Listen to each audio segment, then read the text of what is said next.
Vamos a leer en esta mañana en nuestras Biblias, en Filipenses el capítulo 1, Filipenses el capítulo 1, y vamos a leer ahí nuevamente los versículos 19 al 26.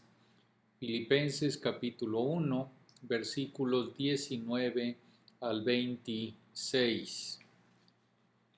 La palabra del Señor dice así: porque sé que por vuestra oración y la suministración del Espíritu de Jesucristo, esto resultará en mi liberación, conforme a mi anhelo y esperanza de que nada seré avergonzado.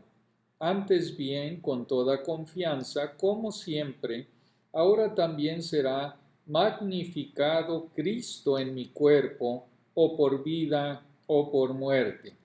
Porque para mí el vivir es Cristo y el morir es ganancia.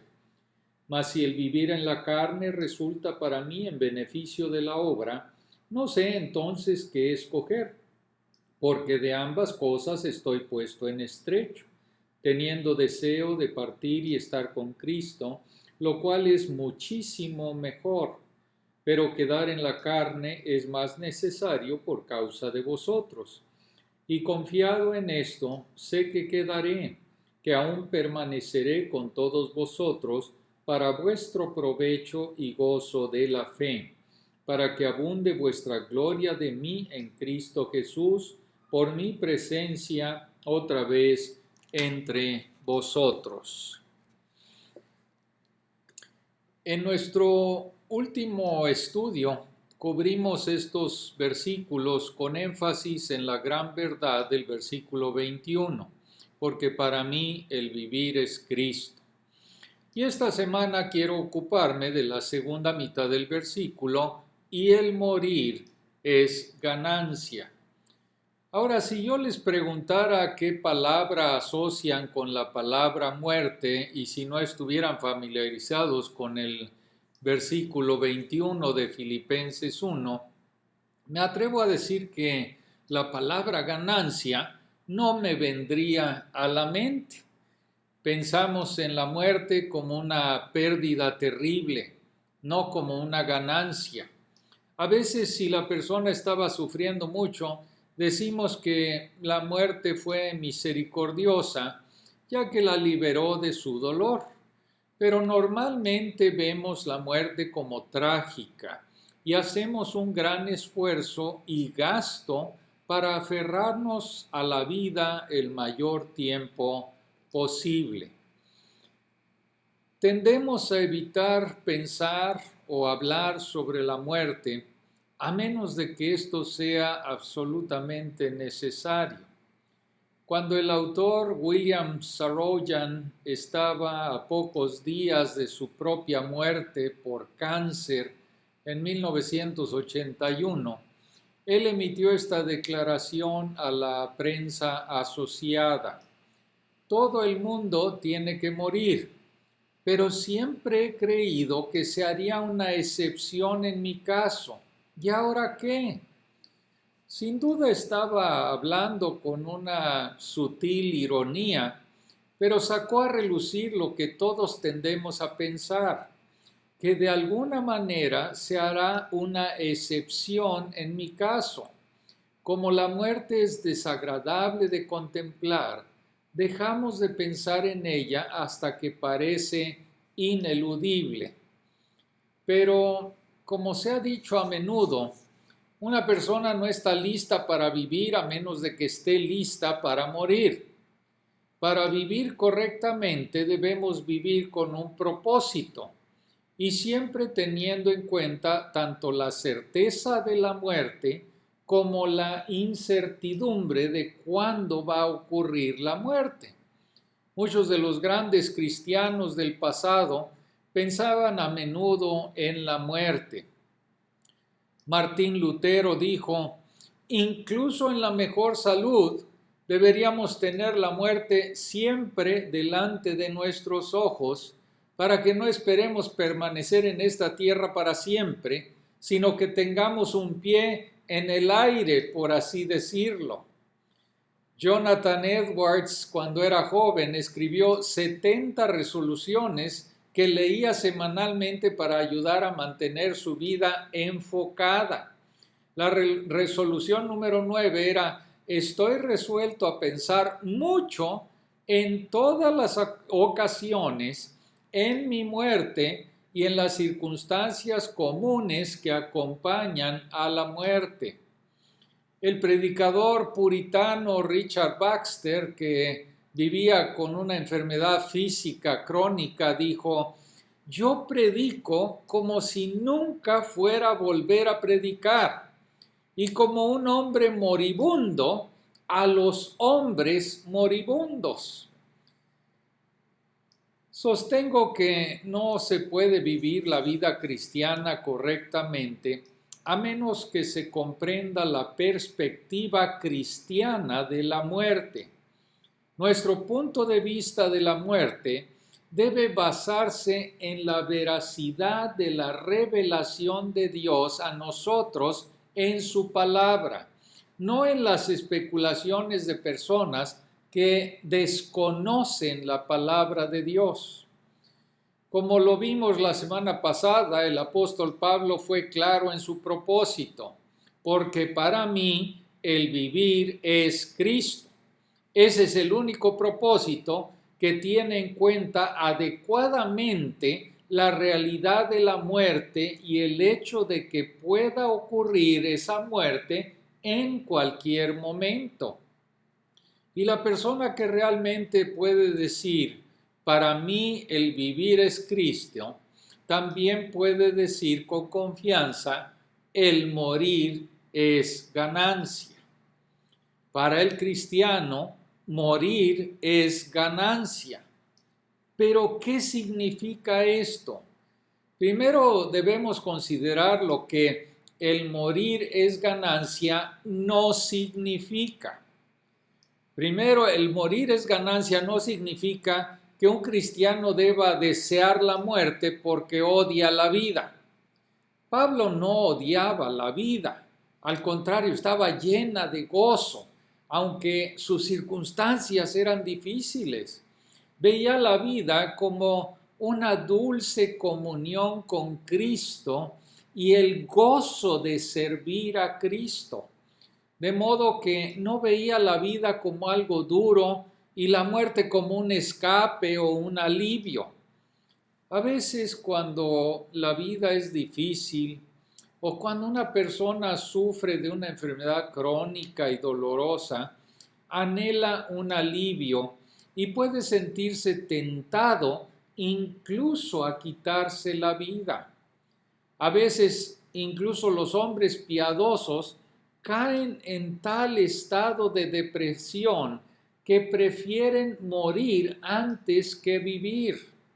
Moisés, Elías, Jeremías, Jonás, todos llegaron a un punto tan bajo que le pidieron a Dios que les quitara la vida. Pero el suicidio nunca es la voluntad de Dios para nadie. No exalta a Cristo, como Pablo aquí quiere que haga su muerte, exaltar a Cristo. Siempre el suicidio es un acto egoísta. Se hace sin tener en cuenta a los que quedan atrás para llorar. Usurpa la soberanía de Dios, quien tiene un propósito fructífero para la vida de cada creyente. Por tanto, sería un grave error interpretar las palabras de Pablo como una orden de suicidio. Los cristianos deben amar la vida y verla como una oportunidad para servir al Señor con gratitud. No está mal tratar de extender nuestras vidas mediante procedimientos médicos adecuados cuando enfrentamos una enfermedad potencialmente mortal. Debido a la medicina moderna, existen decisiones difíciles que quizá tengamos que enfrentar por nosotros mismos o con nuestros seres queridos. no siempre está claro dónde trazar la línea. Como regla general, si un procedimiento médico no devuelve la vida a una persona, sino que solamente prolonga el proceso de muerte, probablemente no debería utilizarse. Pero como cristianos, nuestro motivo para querer extender la vida debe ser para que podamos servir más al Señor, no solo para que podamos disfrutar de nosotros mismos. Pero el punto es que Dios quiere que vivamos la vida al máximo, que le sirvamos con gozo mientras tengamos vida. Pablo no era un suicida ni era morboso, pero era prescindible. Él está diciendo aquí que si Dios lo llamara al cielo, eso le sentaría a él muy bien, porque sabía que estaría con el Señor. Pero en segundo lugar, morir es ganancia no significa que un cristiano no deba lamentar la muerte de sus seres queridos. Hasta que el Señor Jesucristo regrese, la muerte sigue siendo nuestro enemigo que nos roba la presencia de nuestros seres queridos. La Escritura no condena el duelo. De hecho, nos dice que lloremos con los que lloran. Jesús lloró con María y Marta en la tumba de Lázaro, aunque el Señor Jesucristo sabía que estaba a punto de resucitarlo de entre los muertos. Como cristianos, no nos entristecemos como aquellos que no tienen esperanza, pero todavía estamos afligidos.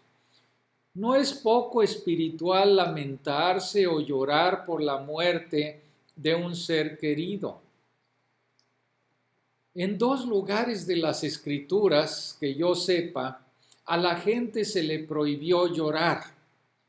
Cuando los hijos de Aarón ofrecieron desobedientemente fuego extraño sobre el altar y el Señor los mató, Moisés le dijo a Aarón y a sus hijos sobrevivientes que no hicieran duelo por ellos, sino que permitieran que el resto del pueblo se entristeciera.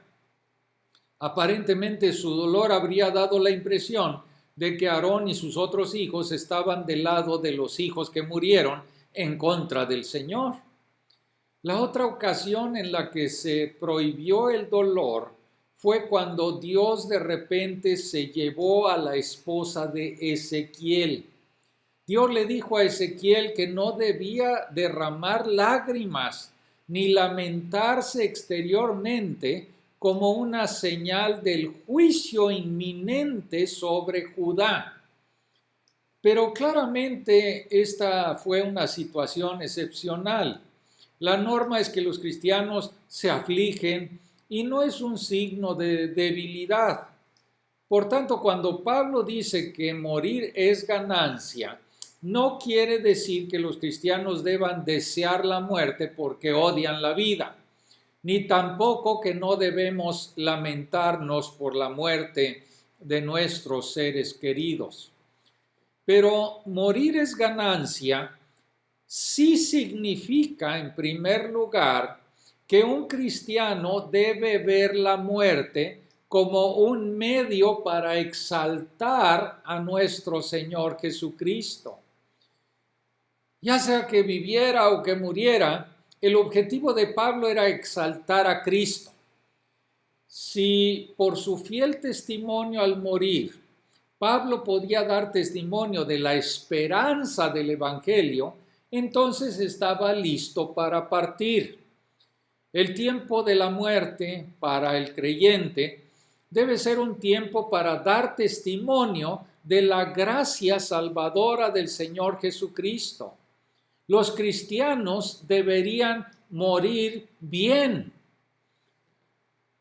Durante los últimos 4 años del reinado de María Tudor, María la Sangrienta, así se le pusieron allá en Inglaterra.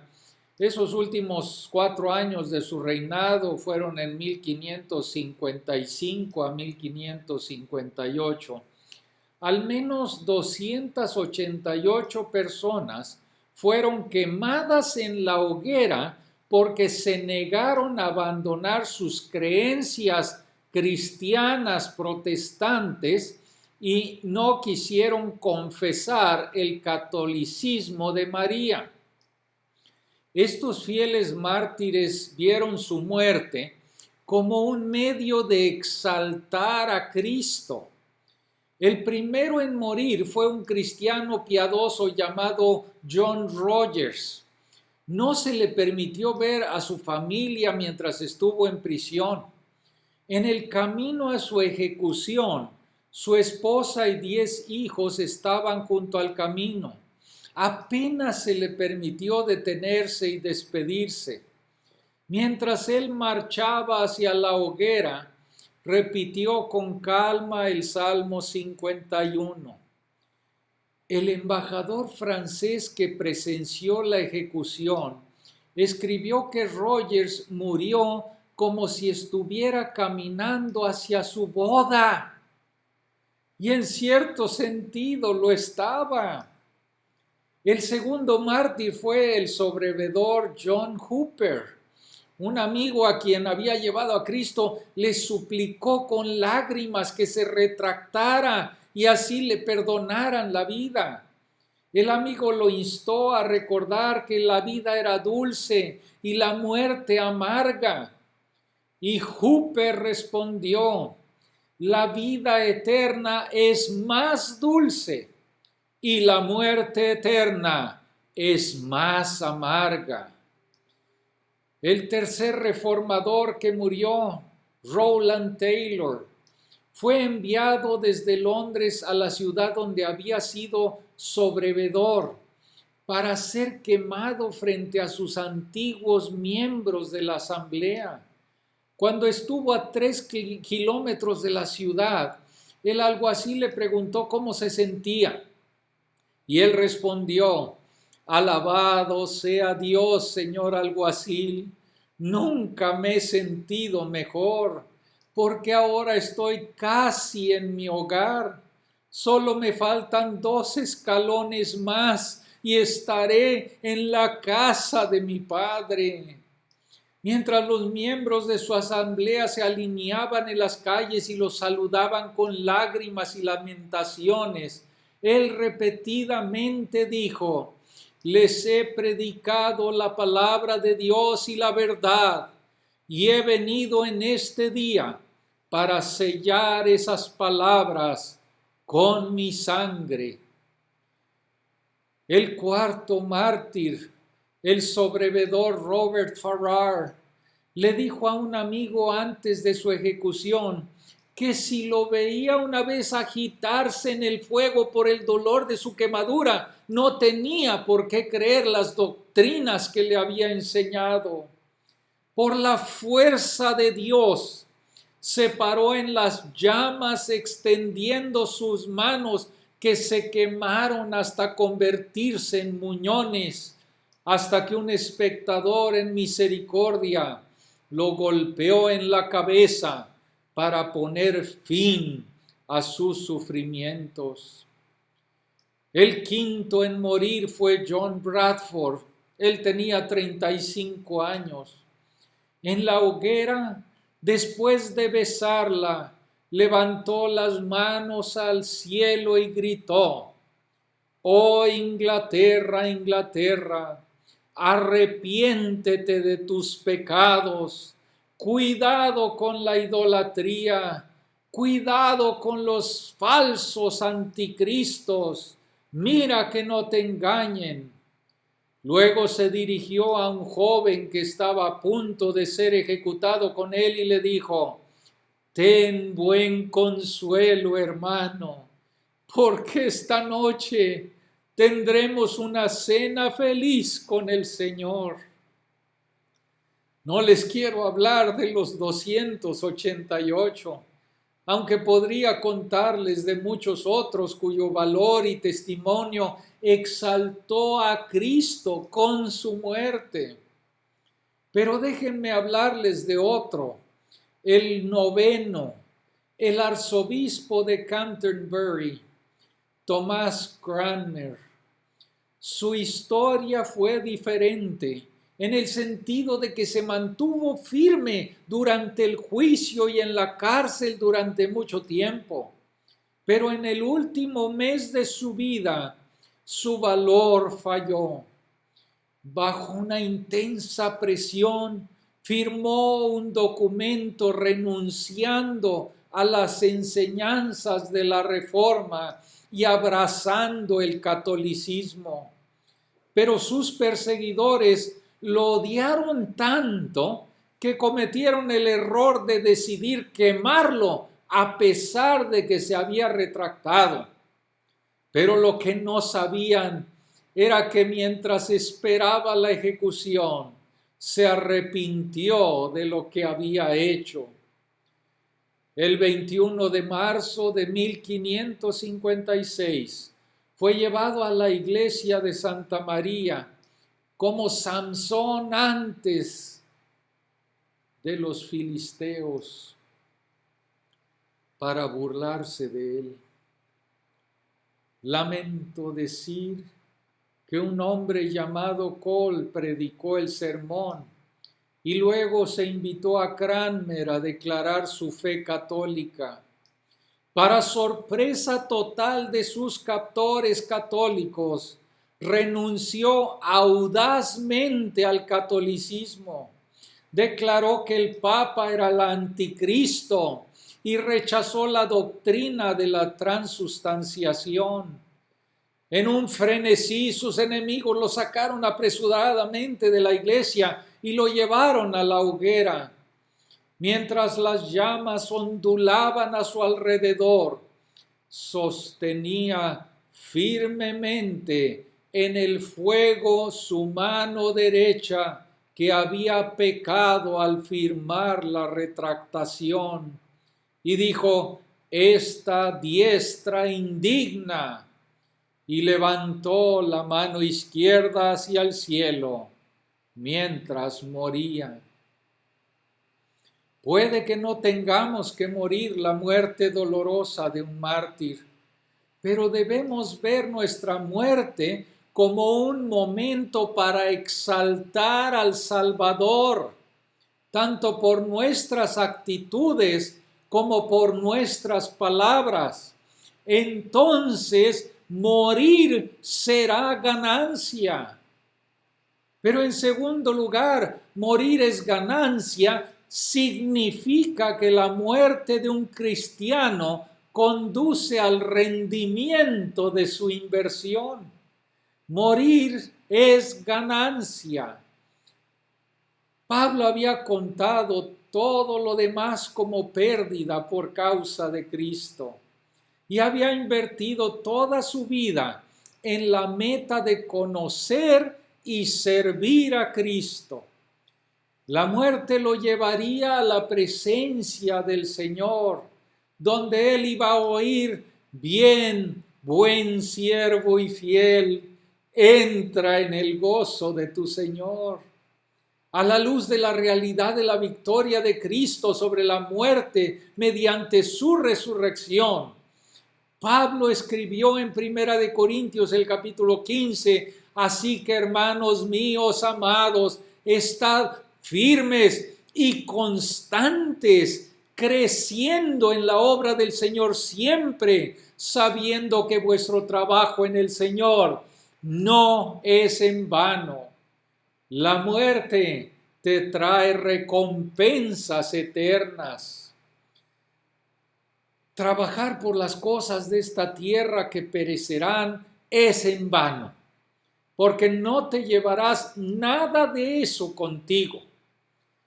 La vida de un incrédulo, incluso la vida de un incrédulo poderoso y adinerado, es como la estela que deja en el mar un transatlántico.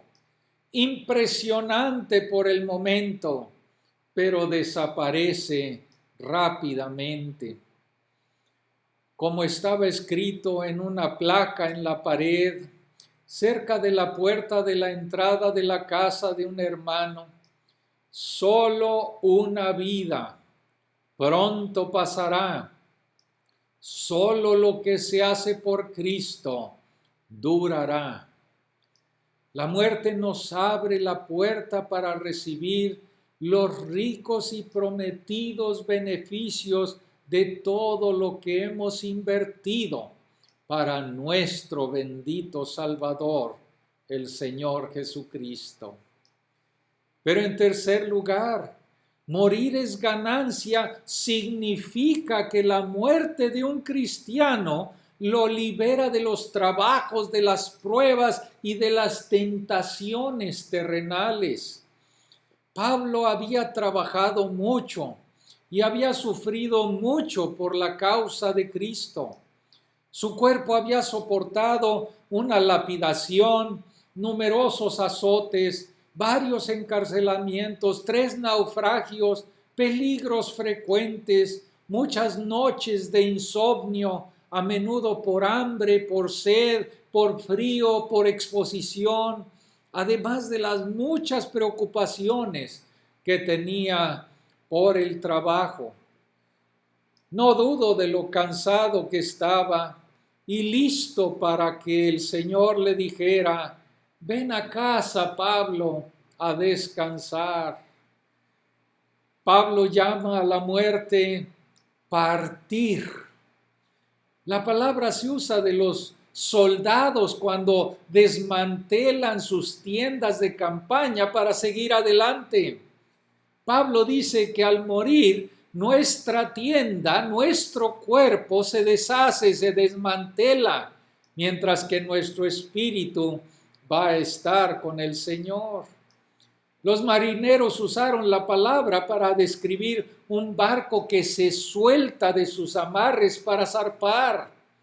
Al morir el creyente, zarpa de este mundo, pero llega sano y salvo al cielo. También era una palabra política que describía la liberación de un prisionero. Este cuerpo nos mantiene prisioneros de diversas tentaciones y debilidades, pero la muerte nos libera.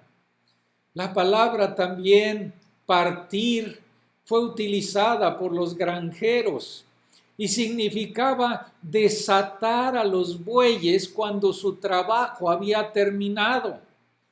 Muerte significa dejar las cargas y preocupaciones de nuestra labor por Cristo aquí y unirnos a Él en ese lugar donde no habrá muerte, ni luto, ni llanto, ni dolor. Robert Moffat, misionero pionero en África en el siglo pasado, dijo: tendremos toda la eternidad para celebrar nuestras victorias, pero solo 1 hora antes del atardecer para ganarlas. Deberíamos trabajar duro para Cristo ahora, pero morir será una ganancia, porque nuestro trabajo habrá terminado y seremos semejantes al Señor Jesús, porque le veremos tal como Él es. Pero más todavía, morir es ganancia, significa que al morir un cristiano va inmediatamente a estar con Cristo. Pablo dice que cuando parta estará con Cristo, que es muchísimo mejor.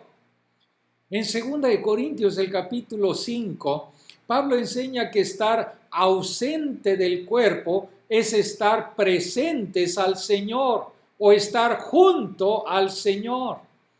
Esta reconfortante verdad muestra que 4 ideas comunes sobre la muerte son completamente erróneas porque contradicen las Escrituras.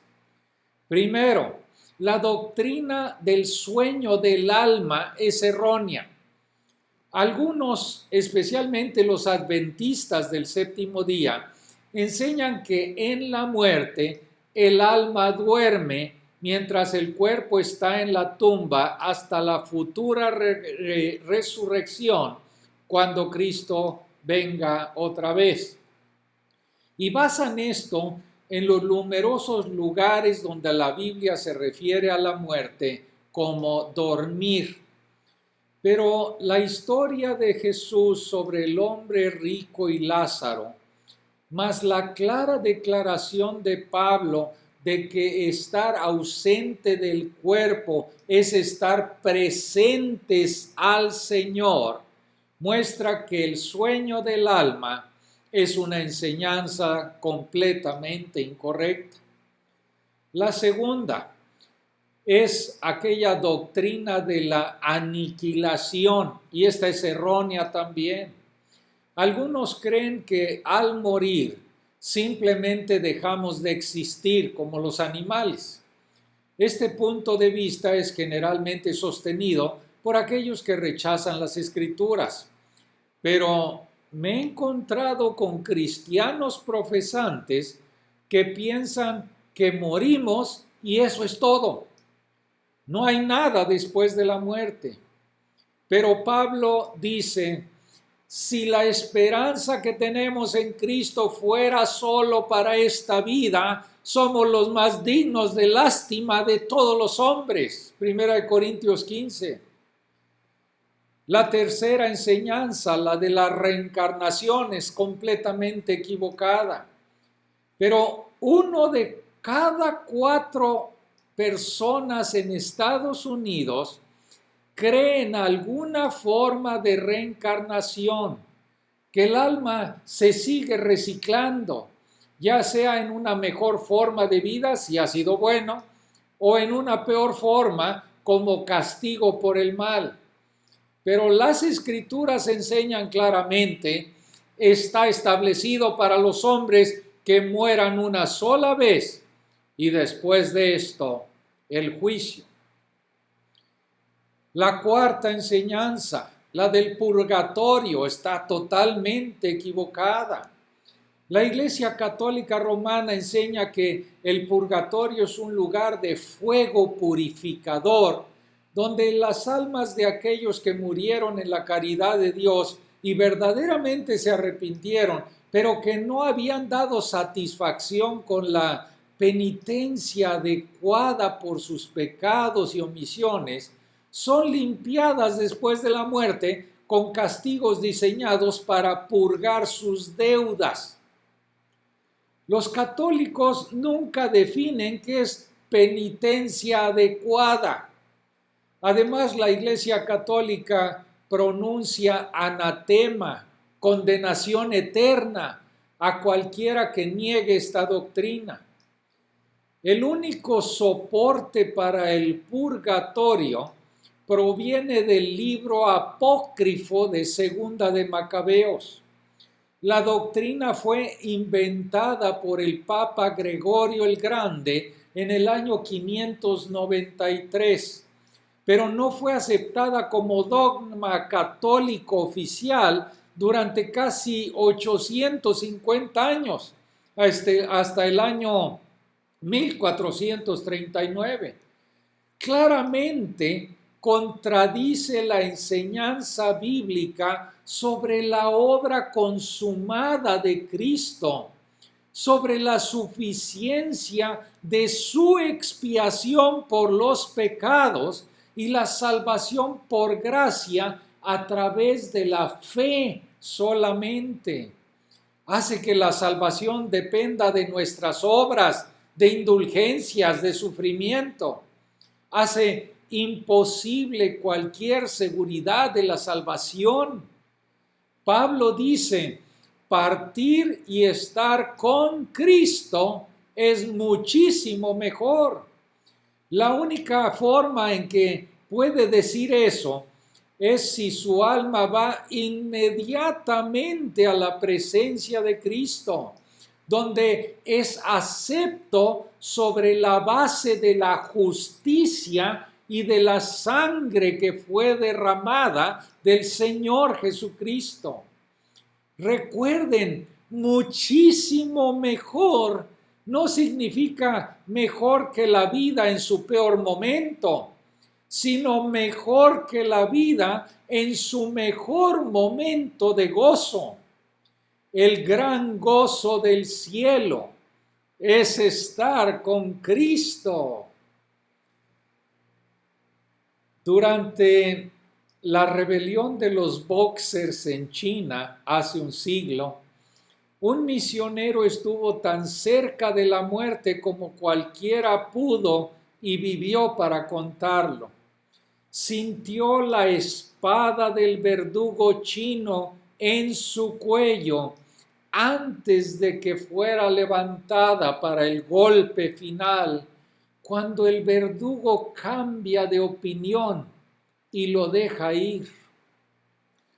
Aquel misionero le dijo a un amigo que su primera emoción fue la decepción por no ver al Salvador ese día.